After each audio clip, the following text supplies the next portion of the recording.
Welcome back to Season 2, Episode 1 of the Roll the Tape Sports Podcast. I'm Jacksen White alongside Aidan McNally and Jalen McKissick. Yes, that's right. You're hearing our voices again. I know it's been a while, but we are finally back together and ready to start pumping out content every single week for you guys. And let's get right into it. Today we're going to be talking about, we're going to be recapping NFL Week 6, our most surprising team so far into this NFL season 6 weeks in, our most disappointing team, and then, of course, our most surprising player and most disappointing player. Of course, the topics will get more detailed once the episodes go along, but for this first episode, we kind of need to talk about a lot of stuff because we haven't been here.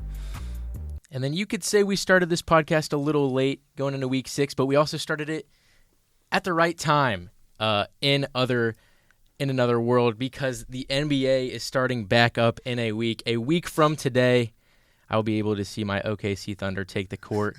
We're each going to give our top 8 teams from each conference. I know last year we did all 15 teams from each conference. All of us did, and that took a little too long. We're going to cut down to the juicy teams, the teams that people want to see in the playoffs. And lastly, we're going to have a little fun game show at the end of this or that. Going to have a quarterback right here. I'm not going to say his name right now, but it's going to get. I think it's going to get a little. It's a little controversial, a little spicy in this segment.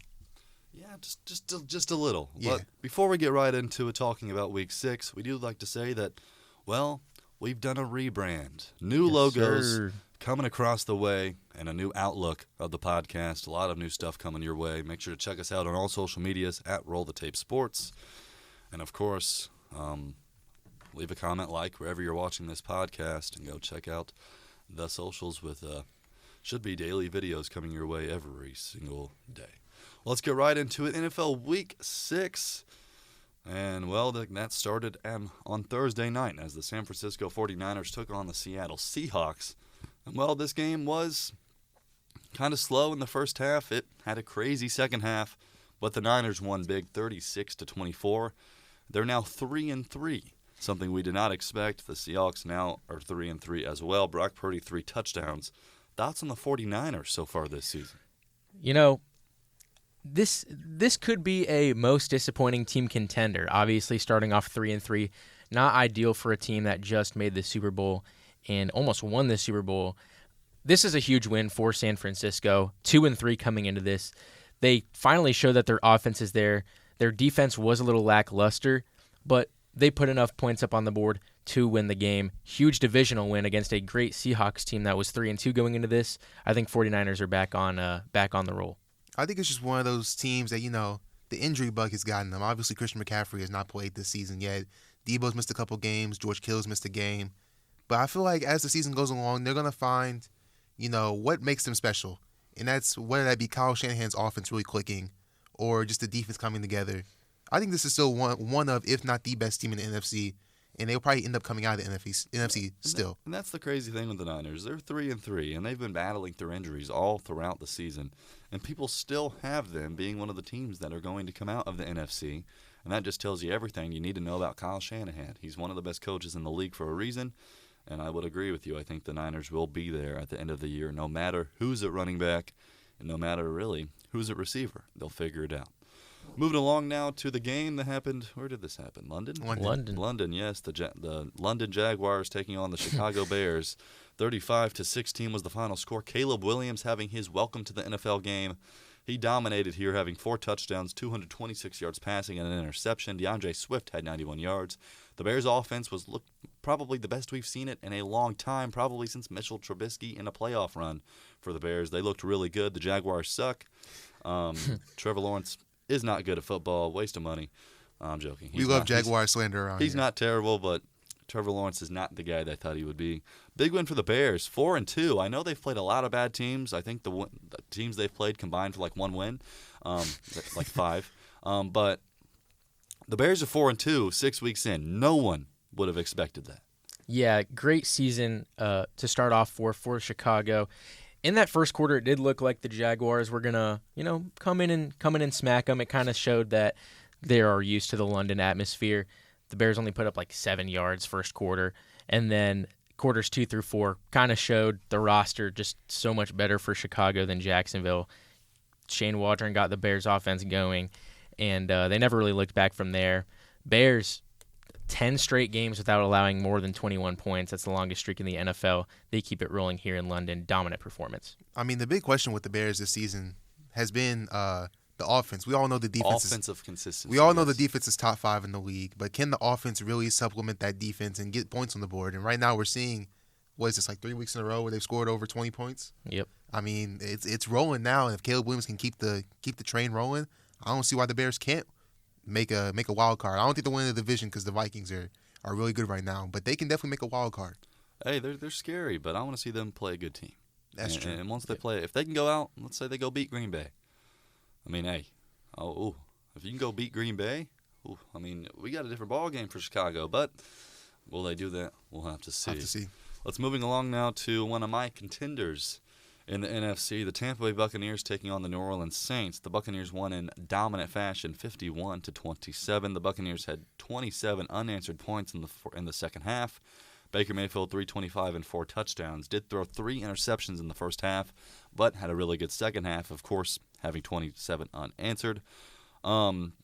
Spencer Rattler getting his first start, 243, a touchdown, 2 interceptions. Didn't really play that bad. 22 for 40, about 50% passing.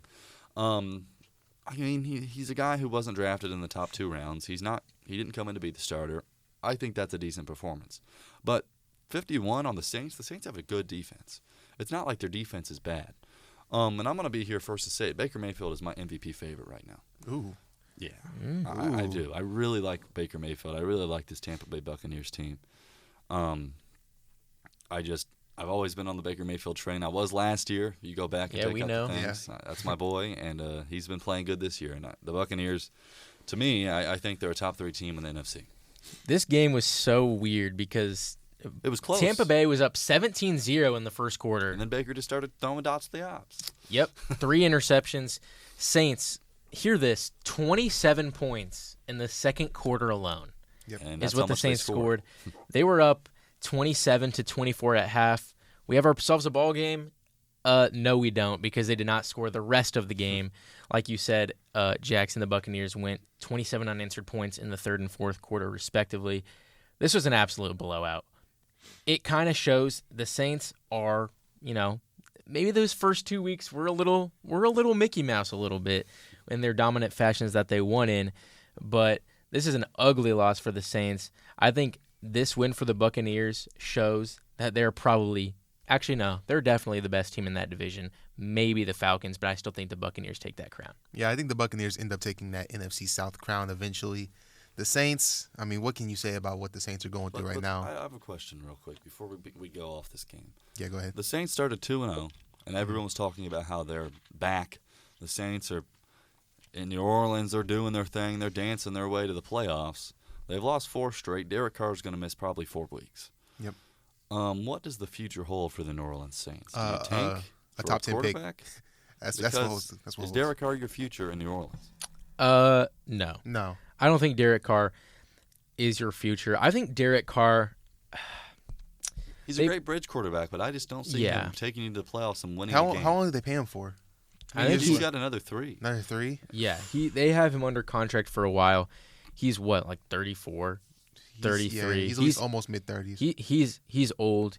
I don't think he's the future by any means. I don't think this is a guy that they'll go and win a Super Bowl with, at all. Maybe not even the division. So if you're New Orleans, do you get up and you start making moves? If you're 2-4 and you're going to keep losing, do you maybe possibly look in trading Alvin Kamara? He's 29. He's not going to get any younger, and I don't think the Saints are going to contend in the next 2 years. I think you do start fire selling some of the veterans on this team, like a DeMario Davis.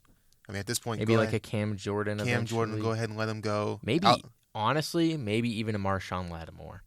I wouldn't be surprised by that because Marshawn Lattimore is also like 29. He's getting up there too. If you're gonna sell him, now's the time. One thing the Saints have always had issues with is salary cap. Yeah. They've had that since the Drew Brees days, and it seems like they're still in that kind of hole.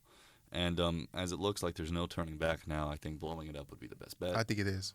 And I think a coach firing probably is going to have to come with that. I don't like Dennis Allen. I don't think Dennis Allen, especially if you're going to end up drafting a quarterback eventually, I think you want to go with someone more offensive-minded. An offensive-minded rookie, not necessarily a rookie, but a younger coach. Younger coach. Cliff Kingsbury's out there. He is out doing there. really good in Washington.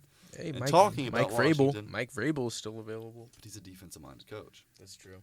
So if you're going to go draft a quarterback, but a little tangent. What quarterback is coming out next year? Quinn Ewers? You can go get a little Quinn Ewers. Oh, Shedeur Sanders.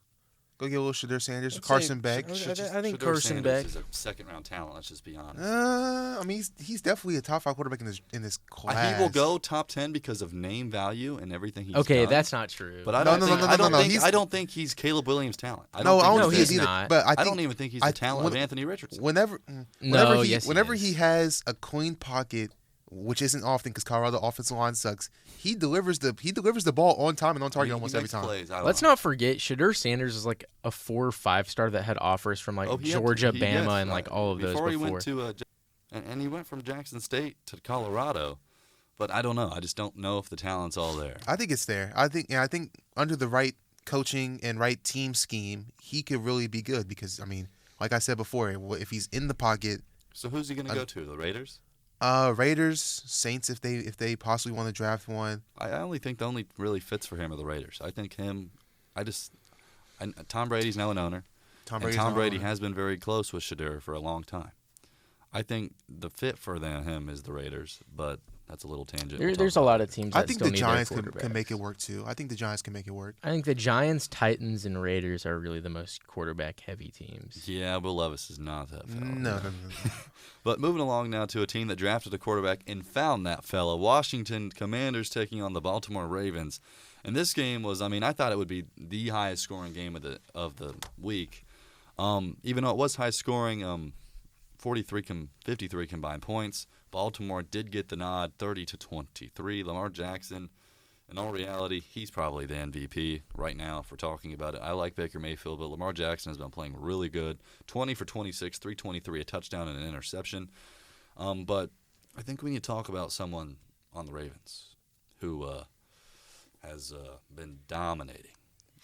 Derrick Henry, is playing better than he's ever played. And I feared this would happen when he went to Baltimore because I'm like, there's no way you can stop both of them. And in all reality, you can't stop both of them. No one's figured it out. And since week 3, they have been rolling. Derrick Henry has been him. I mean, if you're betting him to get a touchdown every week is almost just it's a free bet. Yeah. Derrick Henry's been that guy. Is Baltimore the team to beat in the AFC? And what does this mean for Washington now, who now sits at 4-2? Yeah. 2 very interesting teams, a very unique matchup. Oh, yeah. Commanders from the NFC, Ravens from the AFC. I just want to say, I don't know how anyone thought Derrick Henry was going to fall off because the type of dude that he is, yes, I know he's been dealing with that same screw in his foot for like forever and, those foot injuries forever. But looking at this dude, how old is he? Like 29, 28? 29, and yeah, that's old for a running back, but Derrick Henry is just a different kind of running back. He's a different dude. He has 700 yards in 6 games. He's with on pace, he's gonna get 1,000 yards in maybe 9 games, in maybe 8 games. I mean, he's absolutely unstoppable. Lamar Jackson in that backfield doesn't help defenses.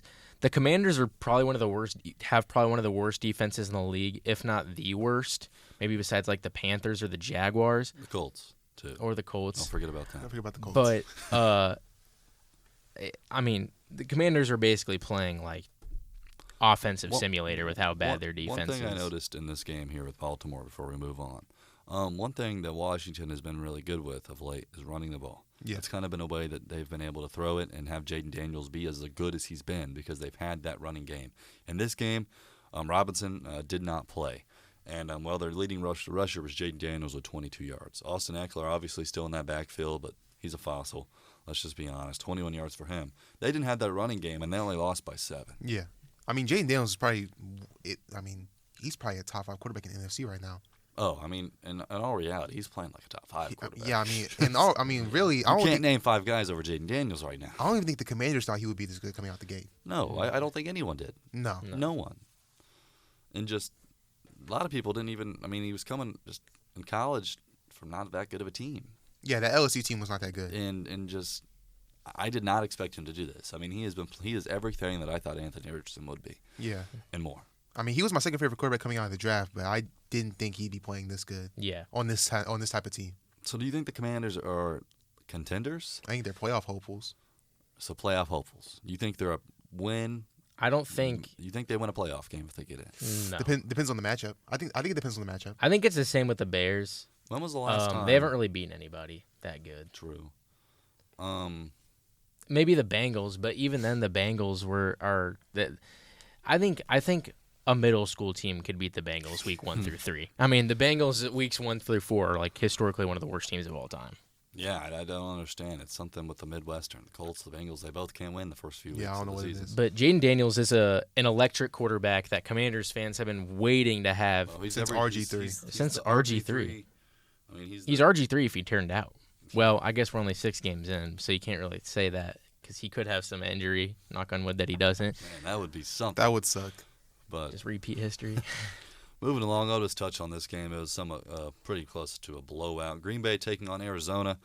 At Green Bay came out as the heavy favorite, and they blew them out 34-13. Jordan Love, 258, 4 touchdowns and 1 interception. Josh Jacobs did his thing, 62 yards as well. But Green Bay 4-2. Jordan Love has really thrown for 3 or more touchdown passes in almost every game he's played.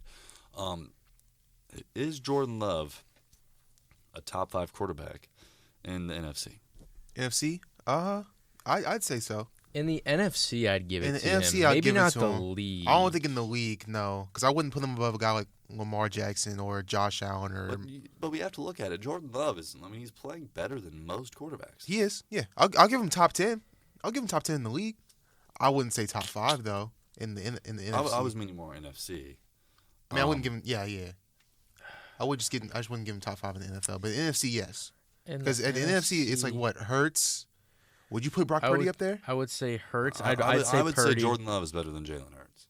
Yeah, this season, yes. This season, I would say Jaden Daniels is better than Jordan Love right now. I could see that. Completion Yeah. percentage wise, also, I don't think Jaden Daniels. I would say Kirk Cousins is better than Jordan Love this season.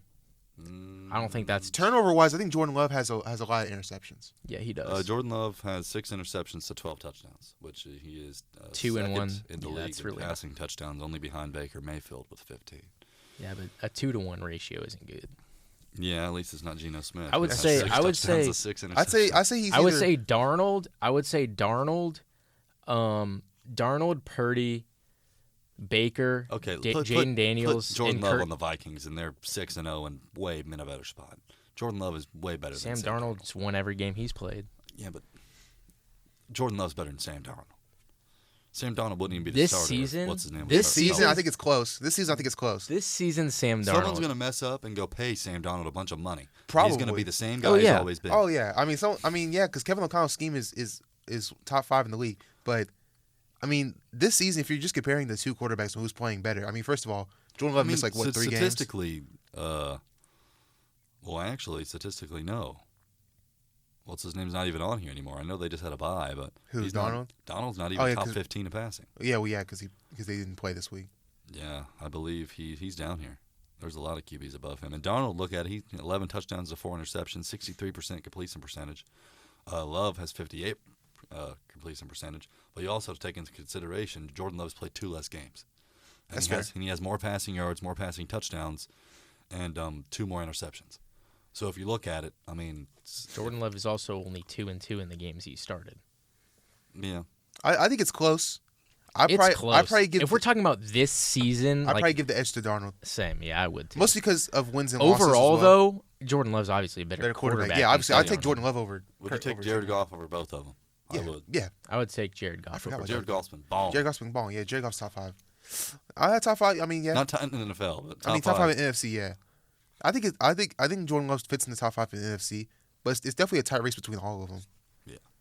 Moving along now to an AFC South matchup, the Indianapolis Colts taking on the Tennessee Titans here. Colts got the win 20-17. Colts had 10 points in the fourth quarter and a game-winning Joe Flacco touchdown to Michael Pittman, who was reportedly going on IR and then played this week. Kind of crazy. Joe Flacco, though, 2 touchdowns, 1 interception, 189 yards, about 50% passing percentage. Tyler Goodson for the Colts ran the ball 51 yards. No Jonathan Taylor. He should be back this week. Will Levis didn't even have 100 passing yards, only a touchdown and interception, and the Colts have the worst secondary in the league. Hold on. Up there. It's one of them. Bottom 3. But Sam It's one of Womack. them. Womack has been playing well. Has been rated a top 10 corner in the league so far. And Jones hasn't been And terrible. Jones hasn't been terrible, but it's inconsistent with Jones. And then Blackman's been inconsistent at times, my too. boy Nick Cross. Nick Cross, Super Bowl MVP Nick Cross, has been balling. But I would say the Colts middle linebackers have been bad. Zaire Franklin has been bad this season. In coverage, he has been really bad. Well, he's always been bad in coverage. But it's been like they are attacking him in the coverage. Yeah. I mean, that's what they should be doing because he's not that good in coverage. And EJ Speed he could play better too. EJ Speed's more of a run stopper anyway. That's the thing. That's the thing. We don't have a cover. Well, okay. Sorry, Colts tangent. Jalen Carlisle is our rookie out of Texas A&M. Has been ranked the second best outside linebacker in pass coverage behind Fred Warner. So shout out Chris Ballard for that steal of a draft. But in terms of the other two, yeah, they're on the field almost every drive. I mean every play. Carlisle's isn't. So for them to be that bad in pass coverage isn't good. I don't even think it's much the players. I think it's more of the defensive scheme. Oh yeah, Gus Bradley should be fired. Should be fired into the sun. I mean, should have been like that a couple weeks ago. Coach. But now looking at it, just talking about the Colts here for a second, they're 3-3, technically 7th in the AFC. So if the playoffs started today, the Colts would be a playoff team. Yeah. Going forward, if Anthony Richardson is fully healthy, obviously you guys agree that Richardson should be the starter. Yeah, I would say so. So is there any doubt that it should be Flacco? And explain if so. Okay, here was my thing. The first 2 to 3 games of the year, I think it was after the Bears game that they played, the picks that I was seeing Anthony Richardson throw, he looks like unready. He looks very raw and unpolished. The thing I was saying after the first 3 games is start Flacco over him, before Richardson got hurt, and just see how it goes, and just have Richardson sit for a little bit, like kind of how the Panthers are doing with Bryce Young. Richardson doesn't look good. He doesn't look terrible, but he doesn't look like a 4th overall draft pick. So when healthy, Anthony Richardson should be the starter. But towards the beginning of the season, when Anthony Richardson wasn't playing well, I don't think it would have been a terrible idea to put Flacco in over him and let him kind of develop a little bit. Where I don't necessarily disagree with you, I do disagree a lot. Because the Colts are a team that I don't believe is in any opportunity to win. I don't think they have a team that can go win a Super Bowl. I just don't think they're that good. So why give the realms to a 39-year-old quarterback who I probably guarantee won't be on the roster next year? And instead, if it's already going to be a mid-season or a losing season, you might as well just go give Anthony an opportunity to get better. Because you have to take into consideration, he's not even played 30 pro games yet. College, NFL, and all. Not even 30 of them. So you have to get AR out there because there's only one way he can get better. It's either he's going to drown or he's going to swim. And he's going to have to make a choice. And I think the Colts need to put him in that situation. I agree with that. I think they will. Yeah, I think it should be Anthony Richardson for the rest of the way. I don't really see a reason why Flacco. First of all, the offense under Flacco, yes, he throws a lot of passing yards, but also the offense just looks one-dimensional. It's stagnant. The running game doesn't exist. Running game does not exist. Now, obviously, Jonathan Taylor didn't play in the past couple games that Flacco started, but even still, they don't respect the run because they know Flacco is mostly going to air it out almost every time, so they have no reason to even guard the run. So it just makes the offense one-dimensional, and I just don't think for a team like this we can't have a one-dimensional offense. Yeah, I would have to agree. I think getting back Jonathan Taylor, even if Flacco is a starter, would help dramatically. I think Jonathan Taylor's level's above any other back in that backfield. But I definitely do say Richardson would be you got to do something with him. And if they don't figure it out, let's say AR is just not the guy, then you got to start looking at other guys like Quinn Ewers, Arch Manning coming out in 2 years. I mean, hey, never say never. Never say never. That would be crazy. Mobile Manning. It is on the timeline. He is fast. It is on the timeline. If Richardson is not the guy, it'd be 4 years. They wouldn't have to pick up his 5th year option, and technically he could come out in 2. Unless, obviously the Colts. If the Colts are even that bad to begin with, they would have to suck. They would have to suck because I think we'll all agree Arch Manning will go number 1 overall, most matter likely. what. Yeah, I don't think unless he has some season-changing injury or something. The way he's been playing this year in a relief of Quinn Ewers, yeah, and he's not even I don't even think he's reached his potential in college. Would Raiola come out the same year? Raiola is a true freshman, so I think he'd come out the He'd year. come out the year But he'd after. but he'd probably I would declare assume he's only early. gonna be there for 3 though. Because Archie got redshirted. Dylan Raiola isn't. So And that's the Nebraska quarterback. Yeah, right? Nebraska quarterback. Yeah. The Mahomes wannabe. Blazers. so yeah. they'll come out the same year. They'll come out They'll the same year. I think it could be close. because they're both technically freshmen. Because because Raiola's Arch- played really good football. Hey, I like his build. He's a big guy. He's strong. He looks just like Mahomes. He He's does like look just Mahomes like Jr. He has the Yeah. same exact build, I like don't 6'1", understand. 6'2", like and yeah. like he does. The corny thing is he like does all like the on-field stuff. Like Yeah. he'll run down and like do the Brady yell and all that. And, like he has the same gear as Mahomes. Like He that's does. just straight devious. Same haircut. yeah. I mean that is just like that's like me dressing up as LeBron. yeah. And I mean, I'm not LeBron. So let's moving along now. We're not going to touch on this game too much. Houston Texans versus the New England Patriots. Texans win big, 41-21. Although Drake May did play good. He We played are pretty going to solid. touch on that. C.J. Stroud, 192, 3 touchdowns, 1 interception. Joe Mixon finally returned 102 yards and a touchdown as well. Stephon Diggs did his thing. Houston's really good, probably the second best team in the AFC, right up there with Baltimore and Kansas City. But moving to the Patriots, I know they're 1-5. It's going to be another losing season. But Drake May's first true start, 243 passing yards, 3 touchdowns to 2 interceptions, 20 for 33. Drake May did not look bad. In all reality, I think out of all the rookies coming in, he had the best opening start out of all of them. I could see that. Yeah, I I don't would think say that's I don't think that's too Jaden crazy Daniels to say. did not. He struggled in his first game. He did. It was mostly Jaden Daniels' first start was mostly just him running, Yeah. more than passing. And I Drake mean- May, 5 rushes for 38 yards as well in this game. I think he definitely looked like he could potentially turn into something. I don't know about a superstar. It's definitely better than what they had. Oh 'cause yeah, Jacoby I think Brissett wasn't he's throwing leaps over and like not 100. leaps and bounds, but I think just off this one game alone, he proved that he should be the starter over Jacoby And I Brissett. mean, Houston's no slack. They got a No. good defense. They do have a good defense. So putting up 21 on them, and I mean, I think they got a lot to figure out. But I think Drake May's the guy. Me too. Moving along now to another game that happened in the NFL, if I can find it. Yes, the Eagles took on the Browns, and these teams have been interesting this year. The Eagles picked up the win, 20-16. The Eagles now 3-2. Cleveland drops to 1-5. And Jalen Hurts 2 touchdowns, 264 passing. Saquon Barkley did not really play that well, 47 yards. But the big story of this game wasn't really the players on the field. It was what happened off the field. Mr. Sirianni. Nick Sirianni went ahead and started talking trash to his own fans. And it seems like he's going through a midlife crisis as he has shaved off all his hair, including the hair on his head and on his face. What is going on in Philadelphia? I don't think he's the guy. I don't know. I don't know if y'all can agree with me. Oh, I am 100% Okay. I don't know. I don't know if Aidan over here agrees with me. He was good the first year.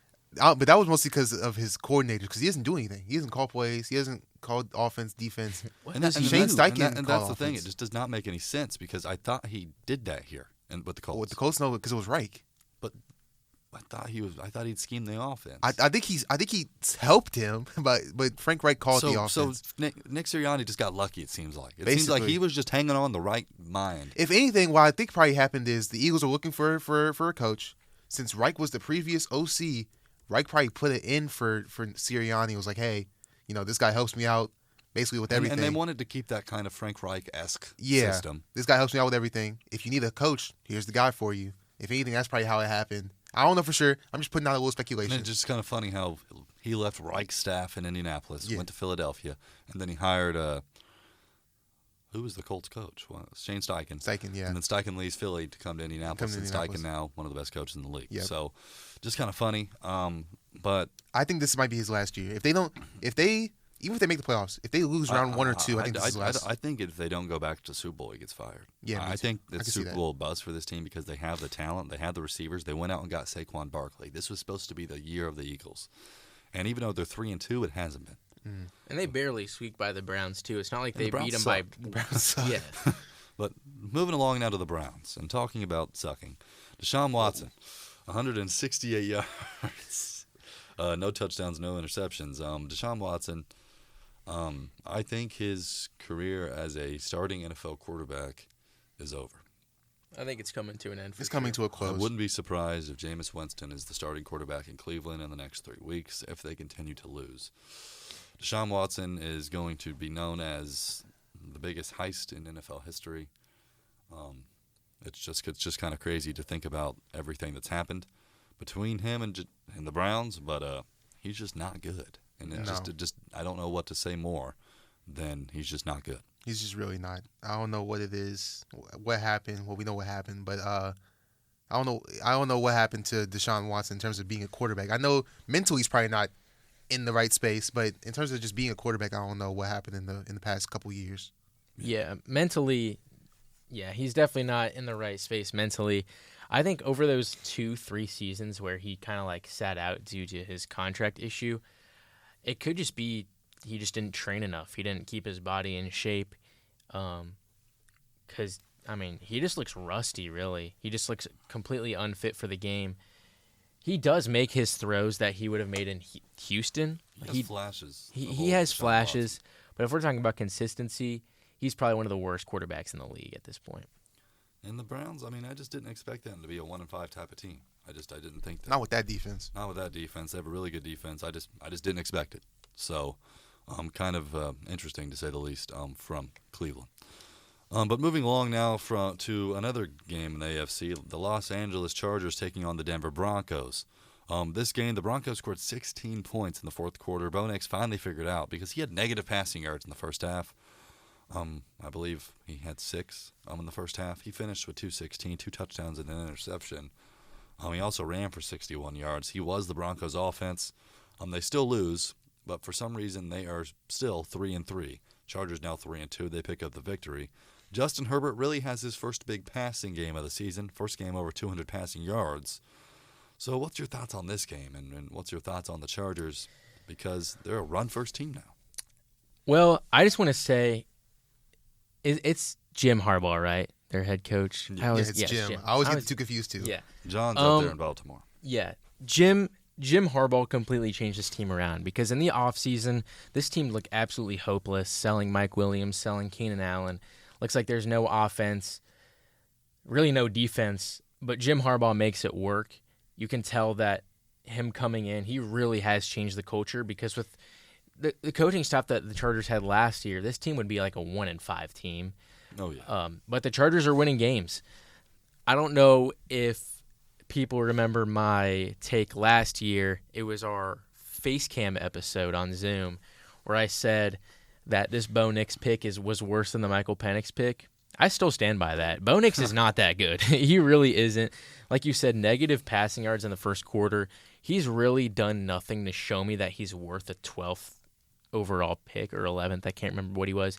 His rushing ability is good, but if we're talking about a passer, I just don't think the skills are there. He's already 23, 24. I think he could be good in a few years, but now he's just it all just seemed like a major reach for the Broncos. I think, like I said, it will work out if he does get the right supporting cast around him. But for right now, it looks rough offensively for Denver. Yeah, it doesn't seem like Bo Nix is the right guy for the job as of now. Like Aidan said, the rushing ability is there. Passing-wise, it's just not as consistent as you'd want it to be. There's flashes. Like there was this one, I think there was the one pass to Troy Franklin. I think it was this game. That was on the money. Mm-hmm. Deep ball on the money. But then you have other ones that just aren't as pretty. So and he didn't figure it out to the fourth quarter. And he really didn't. Going into the fourth quarter, he had like under 100 yards passing. Yeah. So it just, I don't know. But moving along to another team that has made a QB change. The Pittsburgh Steelers took on the Las Vegas Raiders, now owned by Tom Brady. The Pittsburgh Steelers won 32-13. The Steelers now 4-2 on the season, and the Raiders now fall to 2-4. Justin Fields on this game, 14 for 24, 145 passing, no touchdowns, no interceptions, but did run it in himself 2 times. Najee Harris also had 100 yards rushing and a touchdown out of nowhere. But the Steelers sit at 4-2 after scoring 32 points, and they have decided now to give Russell Wilson all first-team snaps going into next week with the the expectation that he will be the starter in Week 7. What's your guys' thoughts on Russell Wilson now being the starter in Pittsburgh and Justin Fields moving to the bench? I hate it. Me too. I absolutely hate it. I mean, Justin Fields, he's led you to a 4-2 record, as ugly as the offense has looked at times, as ugly as the team has looked at times. He's still 4-2. He just put up 32 points on the Raiders' defense. I'm not saying the Raiders' defense amazing, but it's still a pretty good unit. It's the better side of the ball for the Raiders. I'm just gonna go by the most famous saying in the book. If it's not broke, don't fix it. I mean, he's 4-2. He's winning you games. He's putting up decent stat lines. It's not like he's getting carried by the Steelers defense. He just put up 32 points. I don't really get it. I think it kind of messes with Justin Fields a little bit. And Russell Wilson better come out here and throw for 400 yards and 4 touchdowns because I don't really understand this move. I don't either. I mean, you have your highest scoring game of the season. You blow out a team convincingly. It's not even close.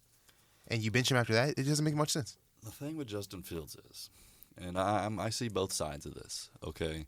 Justin Fields has a fumbling problem. He does it at least once a game, and there's been times, especially in the Indianapolis game, he fumbled and they lost. Yeah. And he's done that twice. I don't know the other thing, but I saw something on Twitter about it. Justin Fields has a fumbling thing. And the one thing I think the Steelers realize is you get what you get with Justin Fields. I don't think there's going to be any improvement of Justin Fields. Justin Fields will always be better than 32. He will be in the top 32 always, if he's a backup or a starter. But I don't think he will ever get out of the top. He will never get into the top 20. I think that's just his. I just think that's the player he is. And that's no slack on Justin Fields. I think he'd be a decent starter and probably the best backup up in football. But I don't believe he is a franchise guy like some Steeler fans are talking about him. Russell Wilson does give the Steelers a better chance to win week in and week out. Russell Wilson is a pass-first quarterback, and the Steelers want a pass-first offense. And that's one thing they want to do. They want to run the ball with Najee Harris. And Russell Wilson can still run. And people forget, he balled out last year in Denver. They didn't lose because of Russell Wilson last year. Before getting benched, Russell Wilson was playing really well. He was playing really good football. So, in all reality, do I think it'll be Russell Wilson all season? No. I do think Justin Fields does get another opportunity in this offense.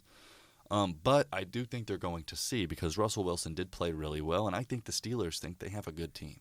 I think they can go contend. Do I think they can do that actually? No, but I think in that house, in the building of Pittsburgh, I think they can contend. They think they can contend with Russell Wilson being the quarterback over Justin Fields. And that just tells me the Steelers have no future in Justin Fields, because if they did, they would continue with him after being 4-2. Yeah. Moving along now to another game with a quarterback who's a little bit older and a quarterback who's also very old. The Atlanta Falcons taking on the Carolina Panthers. Well, in this game, this was actually kind of close until the end of it. The Falcons scored a 10 in the last thing, and the Panthers threw a pick 6. But the Falcons win 38-20. They're now 4-2. The Panthers fall to 1-5. Kirk Cousins 225, a touchdown. Nothing like his 500-yard performance a week ago. No. But still good enough. Gets the job done. They ran the ball well. Bijan had 95 yards. Tyler Algier had 105.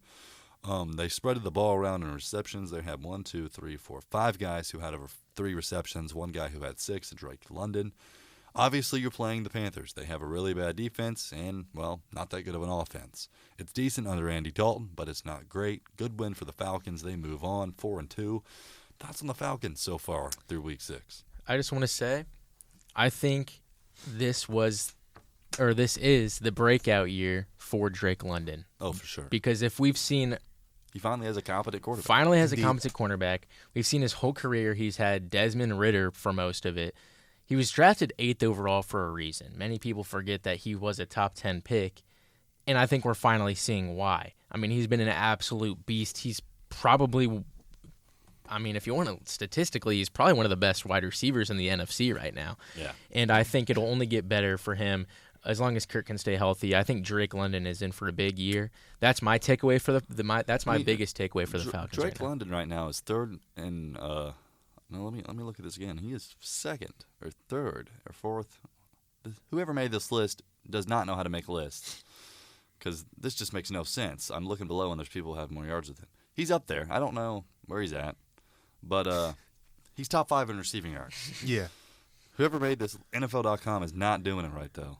What is going on? Sort the list. Oh, it's through receptions.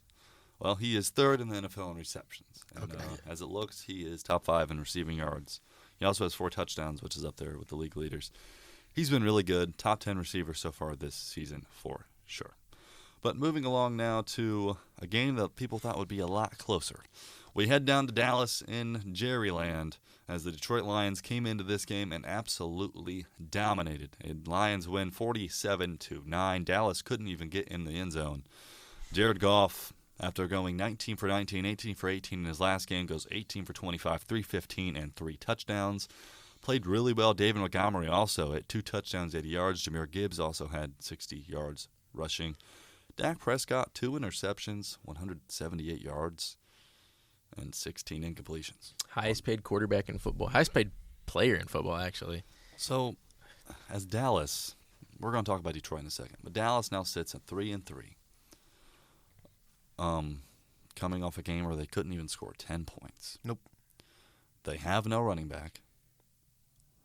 Their defense is iffy for some reason. It was supposed to be the best part of the team. They just they get burned over top for some reason, and they have 2 of the best corners in the league. And I don't know if their safeties are just bad, but they just get destroyed over the top. And I don't know what the future is for them. I think the only future for them is to fire Mike McCarthy. I don't think he's the guy in Dallas, and I think if they keep him, I mean things are just going to get worse. I mean, well, they have you paid Dak Prescott this money, so it's not you can't let go of Dak Prescott at this point.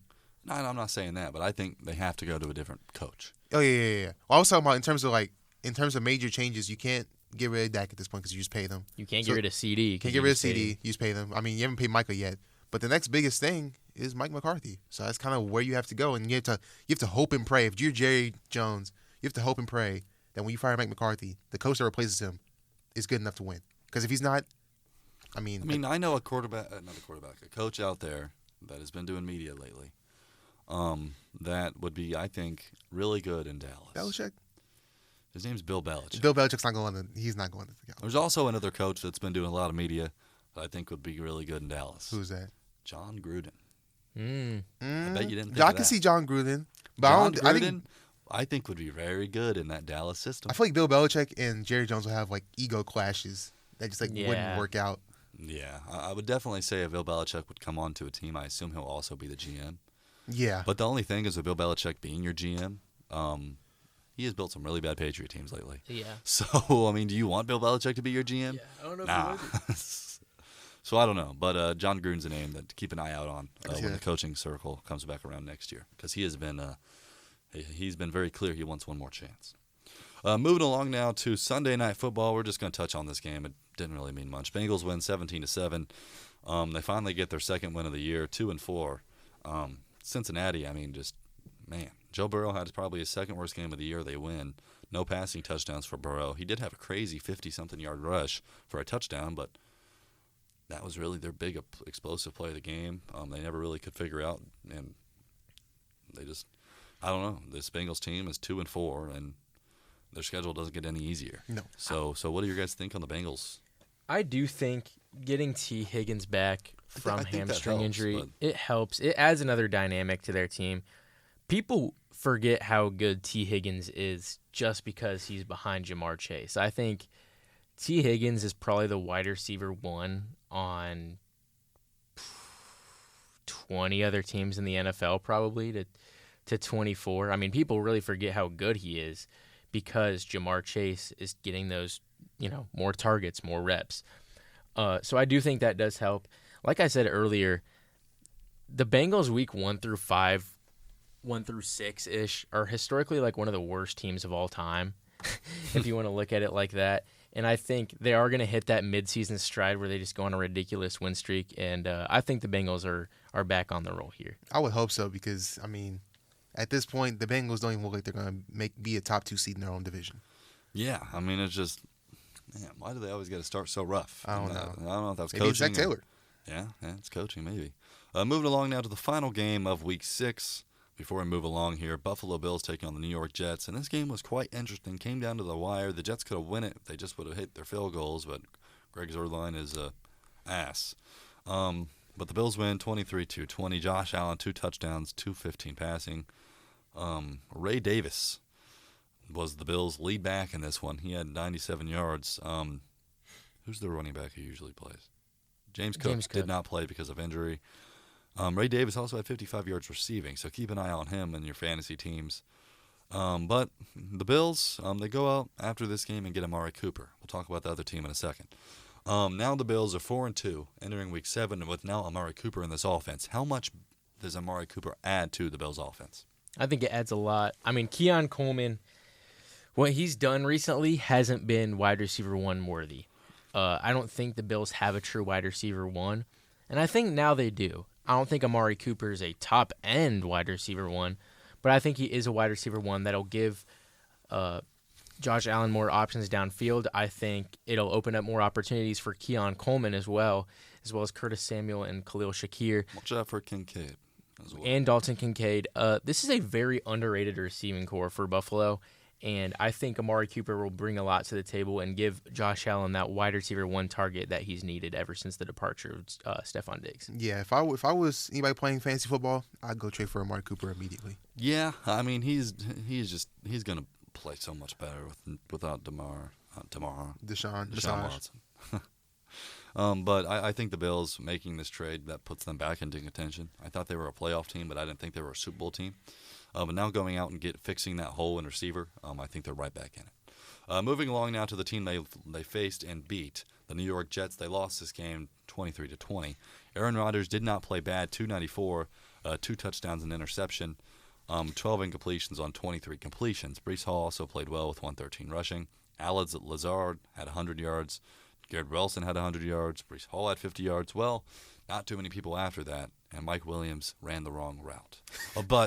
Well, there was a big news yesterday in the NFL. Obviously, this is being recorded on Wednesday, October 16th, by the way. Just putting that out there. They just traded for Devontae Adams. Devontae Adams. Adams, obviously, one of Aaron Rodgers' closest friends in the NFL, only for a third-round pick. I think the Jets, if they're going to do anything, doing this helps them dramatically, but I still don't think it puts them over a hump to be a playoff team. Yeah. You don't think so? I don't. I don't think so. Actually, I can see them sneaking into a wild card. I don't think it makes them. I don't know because I don't know if they win the division. Their coaching is just a huge question mark. Like whoever their defensive coordinator that stepped up to be the head coach, he coached a good game yesterday. Obviously, it wasn't good enough to win over the course of a whole season. I think he couldn't prove, but the AFC is just so competitive, and like you said, the 7th seed right now is the Colts, and they're 3-3. Mm-hmm. And I think that's a game back. Yeah, but I think these are all teams that are going to get better.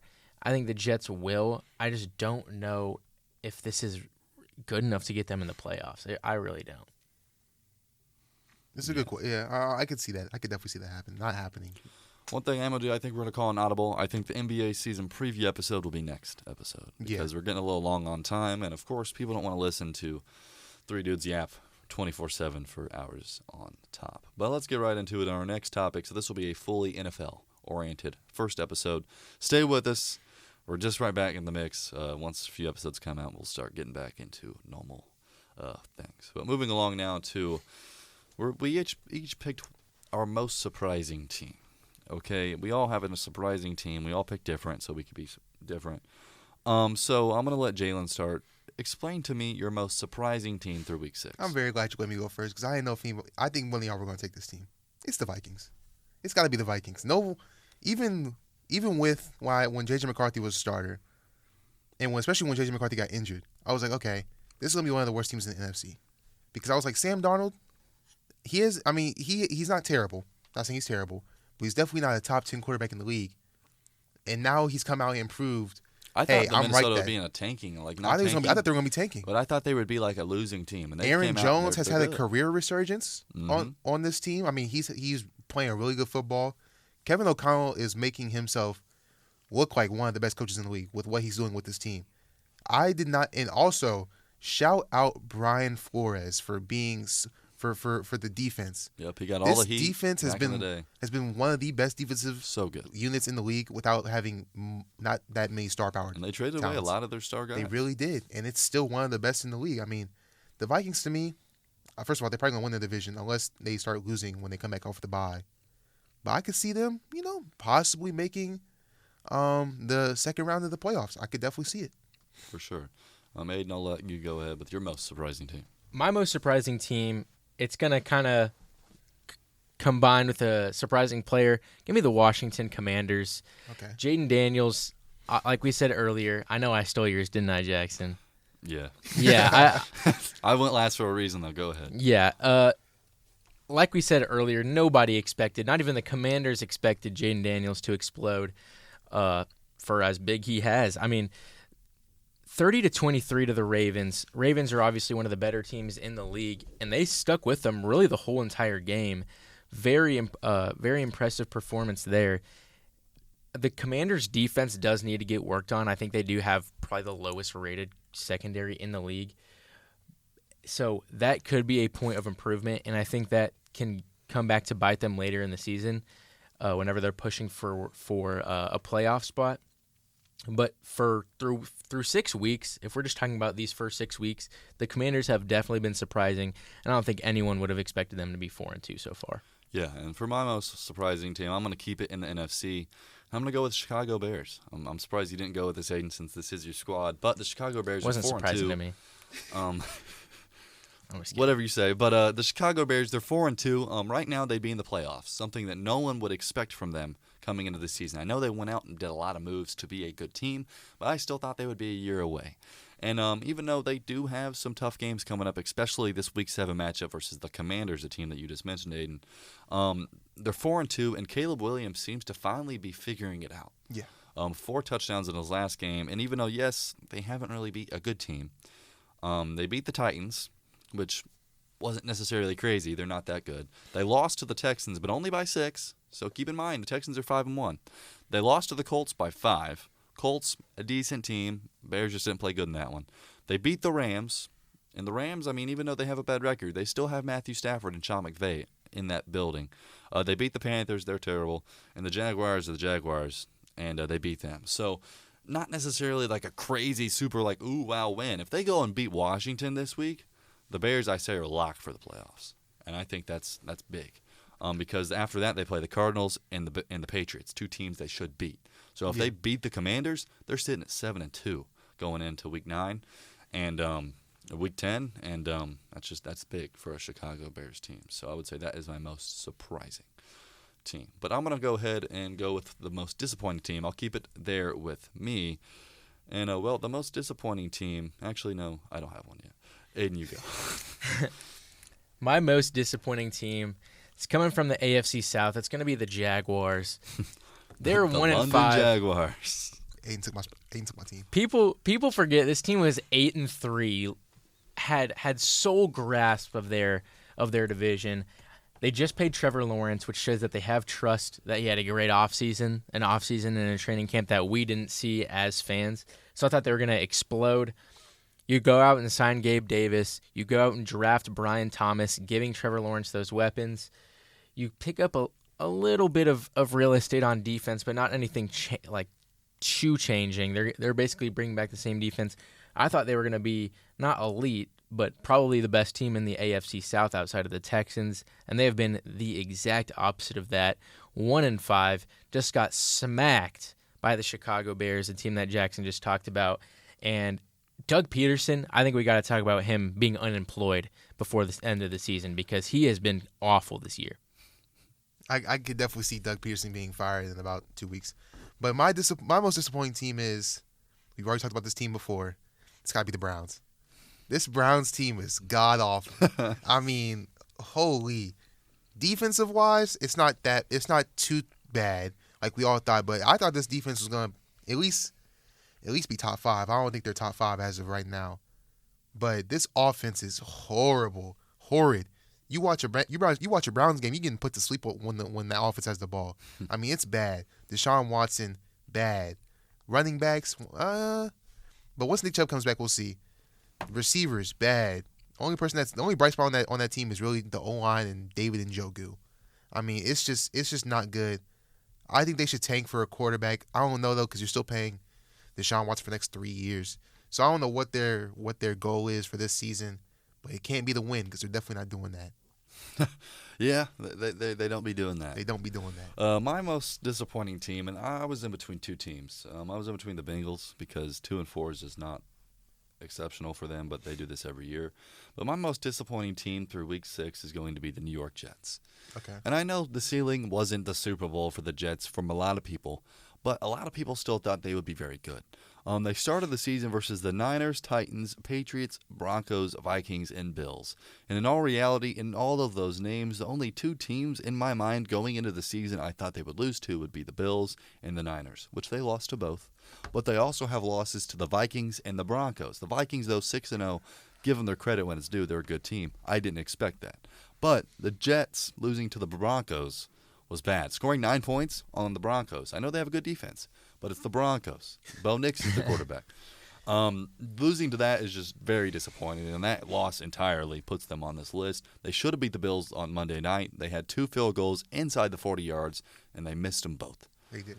They should have beat the Vikings in all reality. They were right there on the fingertip. I mean, they're right there. Devontae Adams might get them over the top, but their schedule, I mean,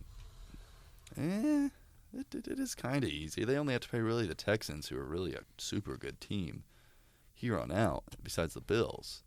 Hey, watch out for the Jets. I'm looking at their schedule, and they got a cakewalk to the end of the year.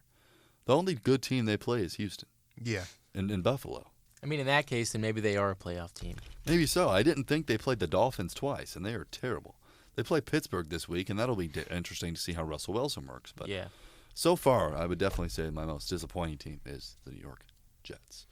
Now we're going to move on to most surprising player. And Aidan, I'm going to let you start, and I know you already mentioned who it might be. Who's your most surprising player so far through Week 6? You know what? I'll let you guys take the other players that are probably pretty consensus. I'll stick with my Jaden Daniels. Okay, that's fair. I'll stick with my Jaden Daniels. I think I will say, speaking for the three of us, the consensus is probably Sam Darnold, but I will give a reason why it's Jaden Daniels. Not in my opinion, but why my player is Jaden Daniels. Nobody really expected him to be this good. We knew that this wasn't a very good Commanders team that he was walking into. They made some changes, hiring Dan Quinn in the offseason, making some moves on the offensive and defensive side of the ball, kind of built up their defense a little bit, kind of added a little bit of weapons in Austin Eckler. Sam Cosmi's going into his, second, third year. The offensive line has been improved over the course of the years, but nobody expected them to be 4-2, let alone leading a division with the Cowboys and Eagles. This is a division that has been the Cowboys and Eagles. Very good division. Very good division. This has been a division that's been the Cowboys and the Eagles for years now, and it is really interesting and cool to see the Commanders at the top of that hill, and I think Jaden Daniels is the main reason for that. Obviously, like you said, he didn't start out the season well in that first week, but over the weeks, he's just been proving why he was taken number 2 overall. Didn't really have a good LSU team around him, but he won the Heisman. The stars are aligning for Jaden Daniels, and I think by the end of the year, I think he will definitely be either first or definitely in that conversation for Offensive Rookie of the Year. Oh, for sure. And Jalen, you can go ahead with your most surprising player. All right, we're having a little bit of a. This isn't going to be one that you think. All right. My most surprising player of the year is Daniel Jones. Because I expected Daniel Jones to be so much worse. And he really hasn't been. He hasn't been that bad. He hasn't been that bad. He's actually been decent, which is surprising. Because I thought he was going to be one of the worst quarterbacks in the league. I thought he might be benched by the middle of the year. He's actually playing solid football. I mean, we saw, at least in the first half of the Bengals game, he was driving the football down the field. I will say that one pick that he threw in the end zone was not a good interception.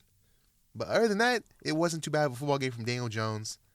I think he has been solid. He's not the quarterback of the future, but he's been surprising me with how not bad he is this season. And my most surprising player, since these guys didn't say him, I'm going to have to. Sam Darnold for the Minnesota Vikings. 1,100 yards passing, 11 touchdowns to 4 interceptions, a 63% completion percentage, and he's on the league's best team. They're 6-0, and coming off a guy who's been on multiple different teams. I think he bounced around from the Panthers to the Niners to now Minnesota, so he's bounced around. It's good to see him land on his feet. Do I think he's some savior and going to be an NFL starter for years to come? No. I still think he's the same player he's always been. but this system is helping him be a better player. So my most surprising player is definitely Sam Darnold for the Minnesota Vikings. And now finally, our final topic before we do our ending segment, most disappointing player. Jalen, I'll go ahead and let you start. Bryce Young. I think Bryce Young, we all expected Bryce Young to make some type of jump. I don't think any of us expected it to be a superstar jump, but we all expected him to at least be better than what he was last year. And to start the season off, he was bad. He was terrible. Now, I will say the team being bad around him didn't help him at all. That did not help him out at all. But to be benched not even midway through the season and to seem like you're not going to win your job back for the number 1 overall pick, it's just not a good look. Yeah, I mean, that's just something that definitely I would agree with for sure. I know this is something that you guys probably don't want to hear.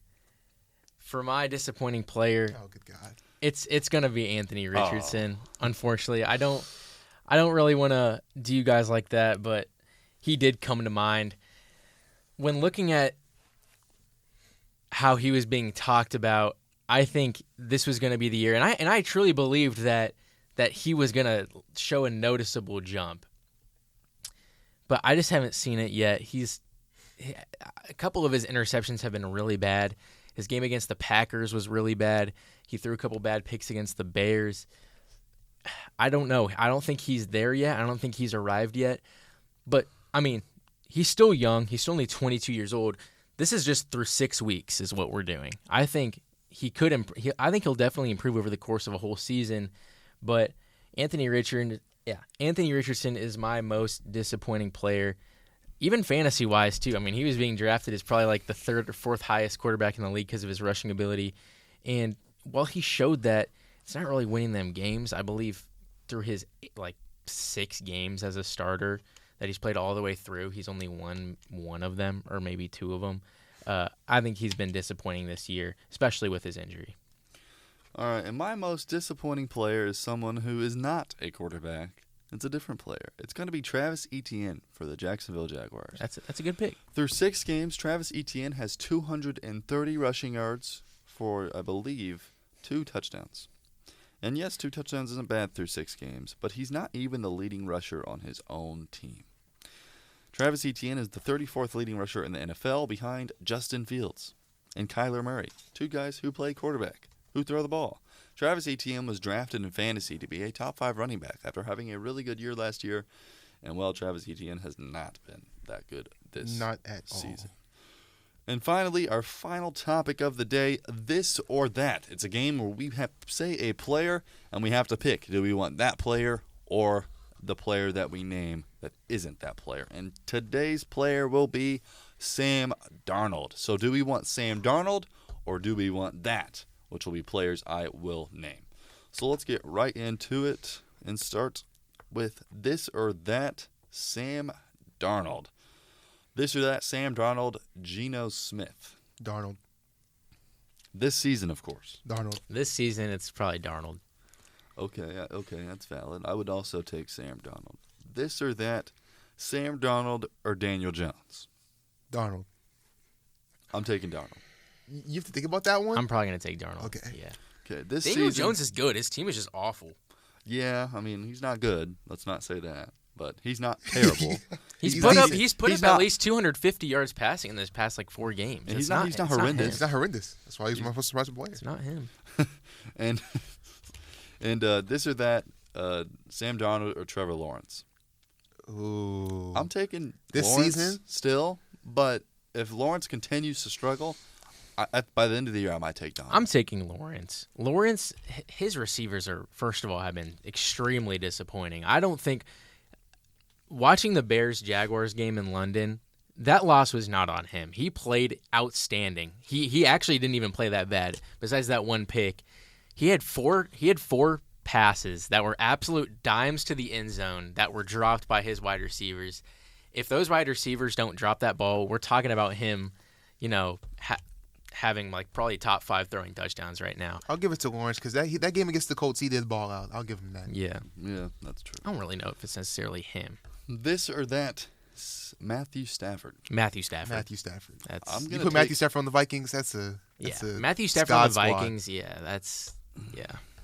This season, I'm taking Sam Darnold. I mean, no, I don't hate it because then again, Matthew Stafford has not been great this year. Well, Yeah, also, you know who also is his wide receiver one is Jordan Whittington. or Tutu Atwell because Cooper Kupp and Puka Nacua have been out like week 2. Like week 1, really. Yeah, like well, I could have told you Cooper Kupp would have got hurt. I didn't think Puka would, but Stafford I do think would be better on a different team, but he has not been great. This or that, Sam Darnold,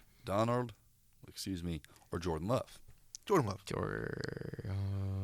This season, it's Sam Darnold. No. This season, Sam Darnold. I think I'll still take it's Love. Jordan Love. Jordan Love's played in less games. He has better stats all around, besides 2 more interceptions. See, here's the thing: is Darnold's been like consistently like good. Jordan Love has been like up and down every single game. Like I don't know. Like the passing yards are always gonna be there for Love, but then again, like the turnovers. He's always going gonna have like 2 interceptions. He'll toss you for like a good $3.50, but also throw like 2 picks. Okay, here we go. Sam Darnold or Justin Fields? this season. Darnold. By the way, Fields has played in 1 more game and only has 5 more yards passing. I mean, Justin Fields has been playing really well, which is the reason why I don't understand why they're benching him. But I think I'll still take Darnold. I would take Darnold. Okay, Sam Darnold or Jalen Hurts this season? Darnold. I'm taking Darnold. Yeah. Hurts 6 touchdowns, 4 interceptions, 1,200 yards. I mean, Darnold's been better. And finally, I think I'm trying to think of a name here that would be in fair competition. I'm not going to say Mahomes because that's just silly. Sam Darnold or Kirk Cousins? That's close. I might take Kirk. I'm taking Kirk there because Kirk has turned this bad Falcons team into a, contending for their division. I might take Kirk team. just because of that one Thursday night game where he had 500 yards. Yeah, like 500 yards, like 3 touchdowns. He single-handedly won them that game. That game against.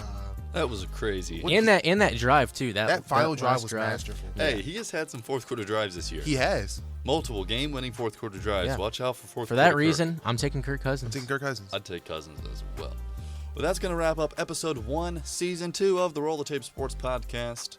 Going forward, new episodes every Thursday at 4 p.m., and that means every Thursday. Yes, it'll be out on every single Thursday at 4 p.m. New TikToks. Eastern time, of course, EST. TikToks, Instagram Reels, and YouTube Shorts coming out every day. But make sure to follow us on all social medias at Roll the Tape Sports. And until next time. Yes, sir. See you.